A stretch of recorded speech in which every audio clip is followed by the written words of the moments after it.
Dogs that are trained to detect human remains were in the community on the property where the children went missing. Mm-hmm. What did they find?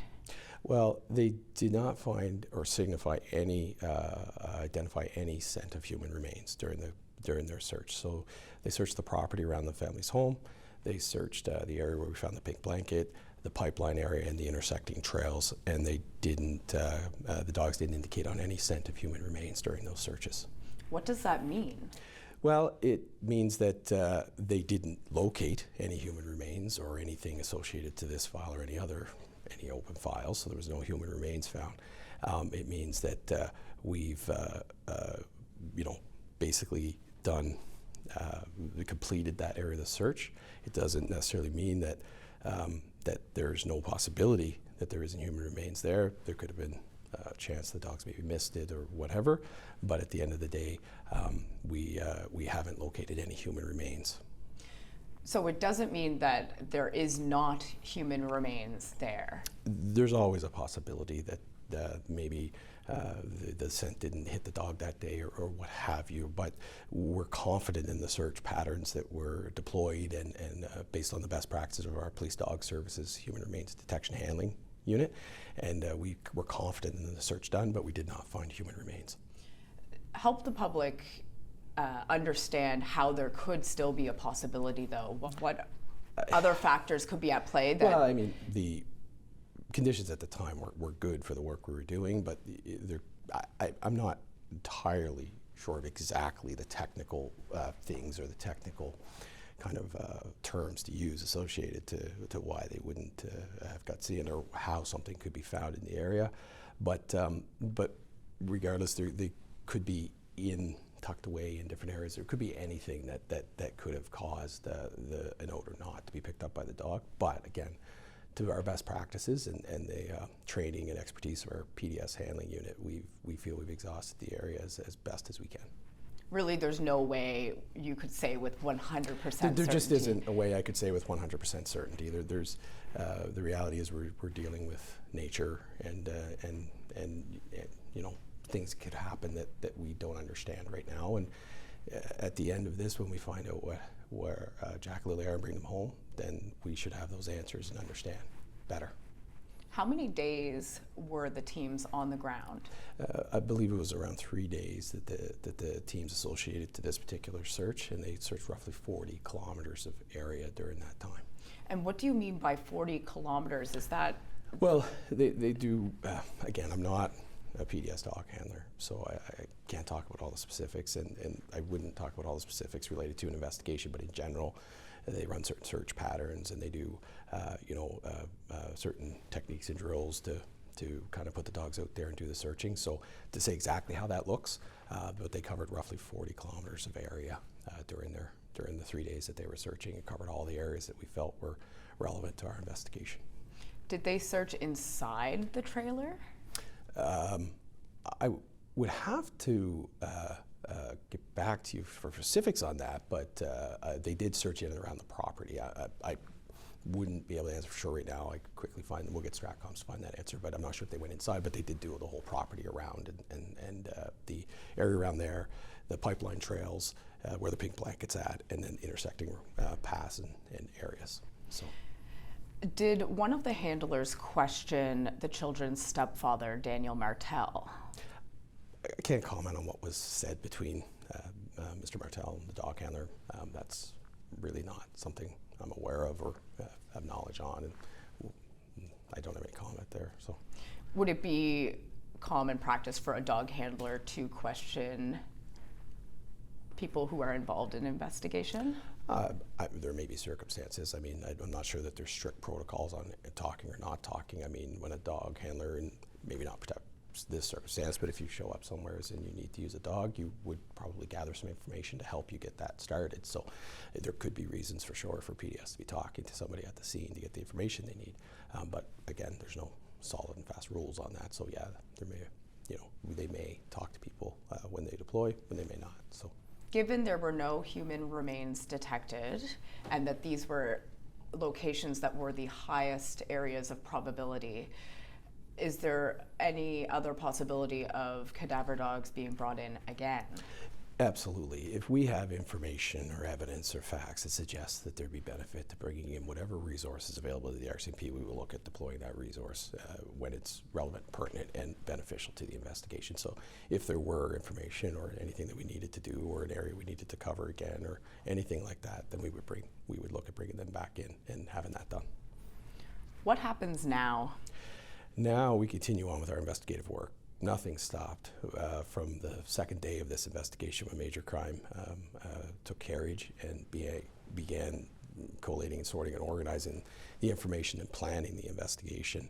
We haven't stopped. We've talked with a number of people. We've got over 1,000 taskings that we're still creating new ones and developing new areas to gather information from.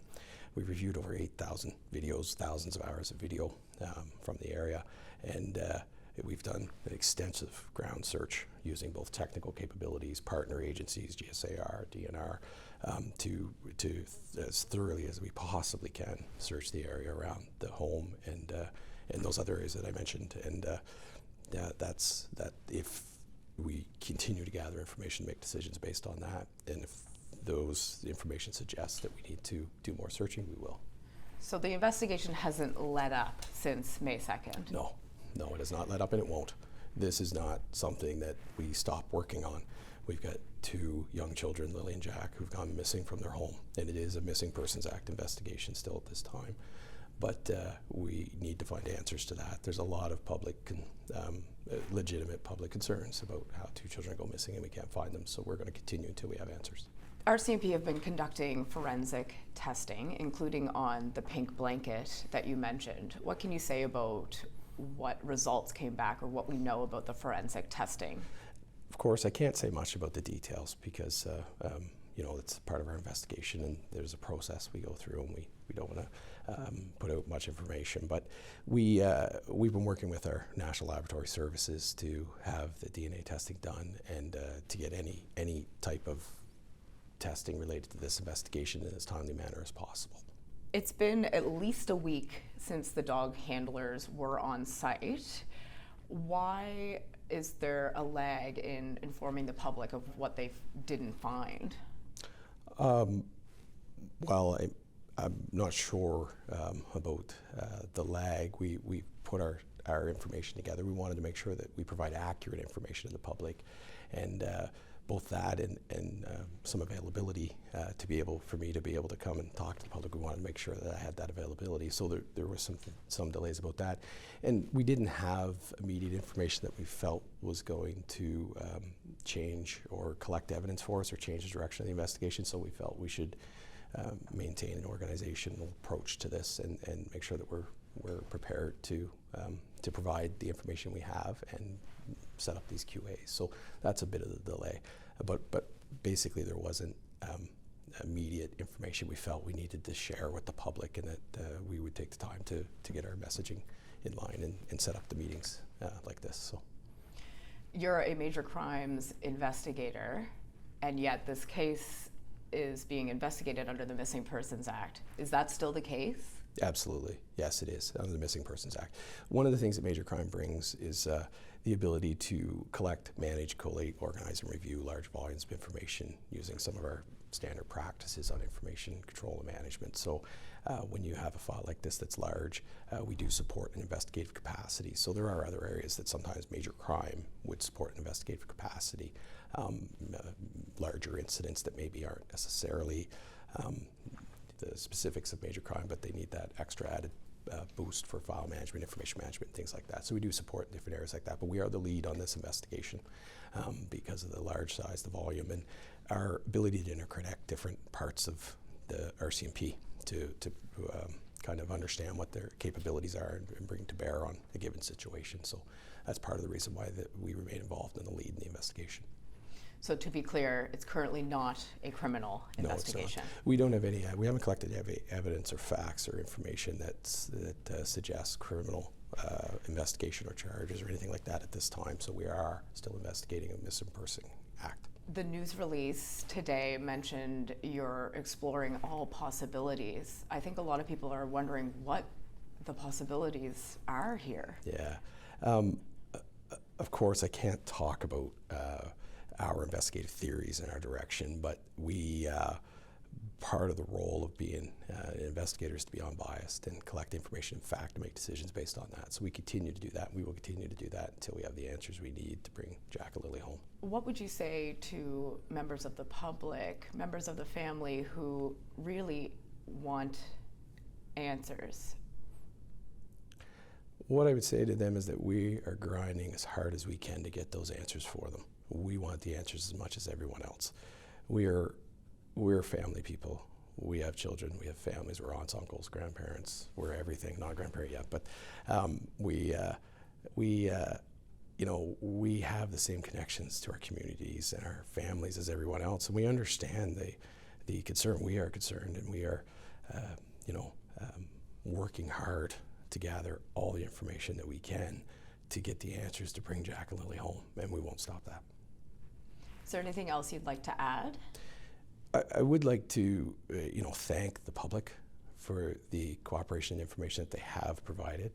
I would like to just identify that if anybody does have any further information or facts or evidence or anything that they feel could assist us in locating Jack and Lily, to please call us, and we will follow up and gather that information and follow up with that. So, but we do appreciate that. And I would like to say that, this is a very tough time for the public at large, the investigators, but especially the family. I can't imagine what they must be going through, we're doing the best we can to get answers for them and everybody else in this situation. So.